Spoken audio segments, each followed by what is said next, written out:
Hey babe, now that we're finally alone, what do you want to do? I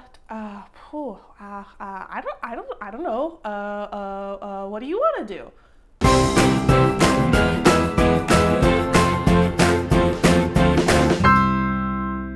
Hi everyone, my name is Sarah and welcome back to Everyday Consent. So here at Everyday Consent, we support pretty much any and all attempts at verbally communicating about sex with your partners. But sometimes when you ask your partner a really open-ended question like, what do you want to do? Or even, how are you feeling? Your partner might just give you a deer in the headlights look and have trouble responding.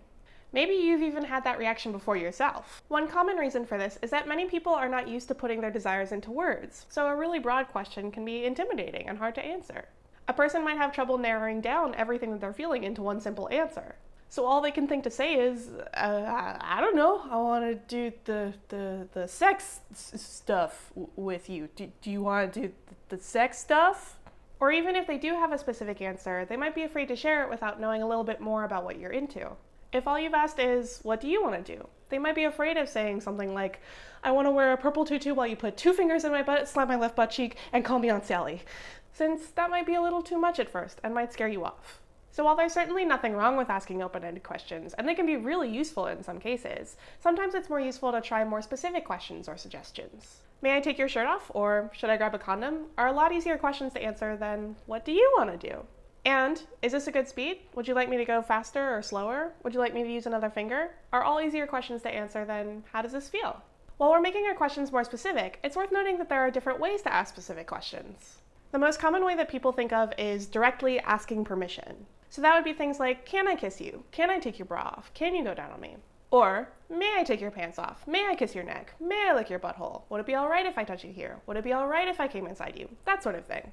And let's be clear, those are all great. Asking permission, totally awesome. Keep at it. But at the same time, just thinking of consent as asking permission in this sort of transactional manner can be a little reductive. It's a little simplified, a little boring. After all, this is sex we're talking about, right? This is about fun and desire and passion. You don't just want to know if it's okay to do something, you want to know if you and your partner are excited to do it. Think about it this way. You're not asking to borrow a pen or asking if someone's available for a meeting next Tuesday. You're engaging in an activity that is primarily about pleasure and enjoyment. The reason you're asking these questions is because there's a whole other person in the room and you really like that person. You think they're super cool and hot and you want to know what they're thinking and what they're feeling. You want to touch them and make them feel good. You want to know if it makes them feel all tingly when you touch them just like that, or if you moved just a little bit to the left, whether they'd like that better and make that moaning sound you love.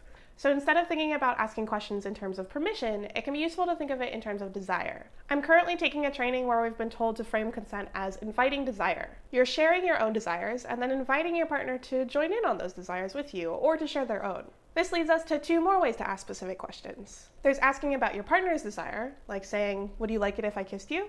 And then there's stating your own desire, like saying, I would like to kiss you. Both of these are great, but they are a little bit different. Let's talk about some of the benefits of either method. You can ask about your partner's desire by saying things like, do you want to take your shirt off? Do you like it when I kiss your neck? Do you think you'd enjoy having your ears licked? Would you like to try using a vibrator? Asking about your partner's desire like this is great because it shows that you care about your partner's desire. You're not just focused on what you want, you're focusing on what they want and what feels good or exciting to them. Phrasing things this way might even be helpful for them to focus on whether they actually want to do what you just suggested. On the other hand, you can share your own desires by saying things like, I'd love to see you naked. I've always wanted to try flogging. I'd like to kiss you slowly all the way down your spine. God, I want you inside me. This method is a big favorite of a lot of folks. It's even been mentioned by a couple of the people that we've interviewed on this channel. I think ultimately I found that I'm much happier if I'm clear about it, and that occasionally it isn't actually so weird when I say exactly what I want, but it can be really hot. It's sexier. It feels way better to have someone walk up to you and be like, hey, I want to kiss you. Is that okay? Like, that's awesome. I think that it hands a little bit more agency to you to ask like an open-ended question of like, here's what I want to do. What do you want to do? Telling your partner exactly what you want to do takes some vulnerability. Telling someone what you want to do sexually can be scary, but that vulnerability can also be really attractive. It can help your partner feel closer to you because you're sharing this vulnerability and confiding in them. And it can help them to trust you because it feels like you're being honest and open with them. So both of those can be really good options, and you can even combine the two. You can state your own desire, then ask them about theirs. For example, I've always wanted to try rimming. Do you think you'd enjoy that? I want to know how you taste. Would you like it if I went down on you? I bought some new lingerie. Do you want to see it? To complete the whole package, you might even want to offer an out as part of your request, like we talked about last week. Something along the lines of, I've been wanting to try out this new cock ring. Do you think you'd enjoy using it? If not, I'm happy to keep going without it.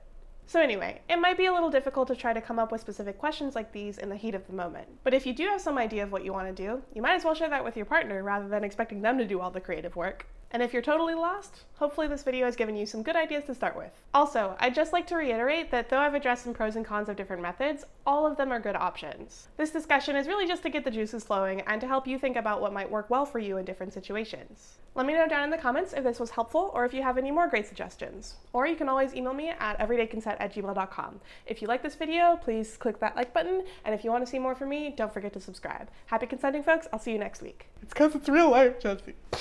Do do do do do. It's not my intro music, but that's what I'm pretending it is. Had that reaction before. Have you ever had that reaction before? Not to my recollection. I'm a professional. Slap my left butt cheek, please. Seduce the camera, Sarah.